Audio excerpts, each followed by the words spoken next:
Kahit ilang beses na rin naglabas-masok sa ospital, kakaibang sigla raw ang ipinakita ni Mang Dolphy nung bisitahin siya sa ospital ng aming reporter na si Lars Santiago noon lamang June 3. Narito po ang kanyang report.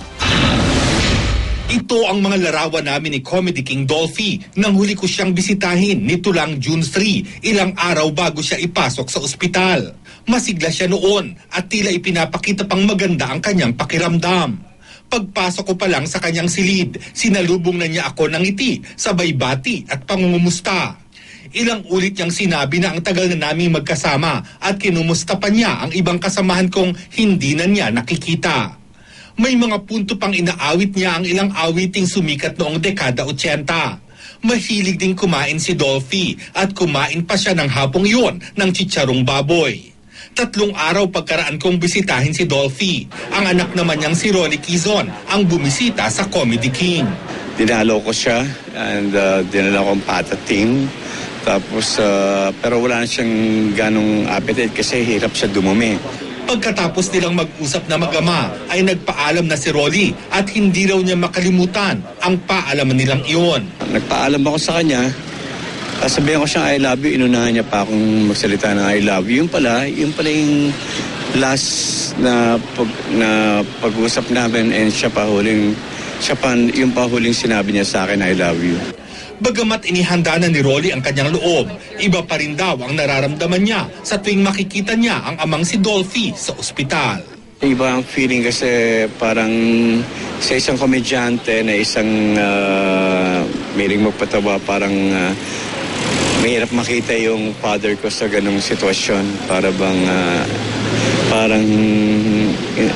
Parang mahirap tanggapin. Lars Santiago, GMA News. Bumubuhos ang panalangin para sa agarang paggaling ni Dolphy mula sa fans at mga kasamahan niya sa showbiz. Ang ilan, emosyonal na ikwinento ang mga karanasan nila kasama ang Comedy King. May report si Trisha Zafra. Open book na nga raw kung tutusin ang buhay ni Pidol. Pero ayon sa kanyang kaibigan si Direk Bebeth Orteza, marami pang dapat malaman ng publiko sa hari ng komedya. Ang librong ito, isinulat ni Direk Bebeth noong 2007. It was funny. The book is written exactly how he said it. I really feel honored na he trusted me well enough to tell me the story of his life. 6 na buwan daw inilahad ni Dolphy ang kanyang karanasan sa harap at likod ng kamera. Isa nga sa nadiskubre ni Direk Bebeth ang pagiging malapit ni Pidol sa kanyang pamilya at mga kaibigan. When he talked about his parents, talked about his mother, makainanti to Dolphy eh. And then when he talked about thinking na hindi niya na makikita ulit si Vandolph, naiyak siya doon. When he talked about Shasha, about his operation. Basta pamilya. Pamilya at saka kaibigan. We got very emotional talking about FTJ. Hindi rin itinago ng King of Comedy ang kanyang makulay na buhay pag-ibig. He offers his friendship first. Style. He doesn't speak of the women in his life na parang he's proud na dumaan siya sa ganun. Hindi siya ganun eh. Minahal ko. But he said, there's a line in the book where he says, ang mga minahal daw niya ay ang talagang minahal niya ay mabibilang daw talaga sa kamay sa daliri ng kamay, sabi niya. Kasi kung bilangin daw lahat-lahat, sabi niya, pati yung kanyang mga feelings, masisira daw ang abacus ng Chinese. Curiously, sabi niya sa akin, ang talagang gusto lang niya sana yung kanyang, he wanted a monogamous love life, but it didn't work out that way. Natanong na rin daw ni Direk Bebeth kay Dolphy kung sino ang posibleng pumalit sa kanyang trono. I asked him once, Tito Dolphy, sino ang sa tingin mo papalit sa'yo? Sabi niya, yung hindi tumatawag sa kanyang sarili na next Dolphy. Sa maselang kondisyon ngayon ng Comedy King, marami sa kanyang mga kaibigan at fans ang nananalangin ng kanyang agarang paggaling. Mahal na mahal natin ang Comedy King. Mahal na mahal po siya ng industriya. Magdasal po tayo for him. Makarecover talaga siya sa dinadanas niya ngayon na sitwasyon. Siyempre sa Panginoon, kailangan magdasal talaga para yung yung lungkot na naano natin, na ipagdasal na lang sa taas. Para gumaling po siya kasi siya ang comedy king.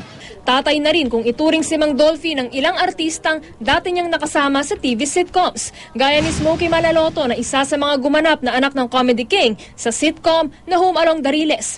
Si Evelyn Bontogon Guerrero o mas nakilala natin bilang si Matutina ng John and Marcia, isang mapagkumbabang tao kung ilarawan naman si Dolphy. Tito Dolphy talaga yung naging malapit sa puso ko. King na siya. Imagine, di ba? Pag-actingan ka ng panahon at saka may mga pagkakataon pa na nagkikita ka talagang hihintuan ako niyan o dinikayaan mo. Talagang makikipag-chat kahit na ilang minuto lamang para masabing kumusta ka. Ang bake shop na ito sa Bukobo, Maynila, 1950s pa raw favorite hangout ng Comedy King. Never mawawala sa kanya yung chocolate alamud, pie alamud, each of that two. And then oxtang, gusto din niya yon.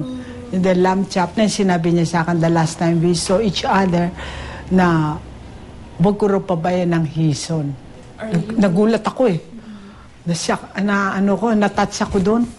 Kung pabayan ng hison, sabi niya sa akin, mahal kong mama mo. Yes, sabi ko. Hindi ko pababayan. Ang Malacanang, nakikiisa rin daw sa publiko para sa sama-samang pagdarasal para kay Dolphy. Sa lahat ng mga nagdarasal, muling nagpaabot ng pasasalamat ang mga anak ni Dolphy. Ikinatuwa rin nila ang pagdodonate ng dugo ng mga boksingero ng Elorde Gym. Thank you pala dun sa nag-donate, mga boxers ng Elorde Gym. Kaya medyo malakas-lakas din yung dugo siguro. So sana makatulong yun. Sana lumakas pa. Yun, mag-birthday siya next month sana, diba? Yun, makasama pa namin siya na matagal. Tresha Zafra, GMA News.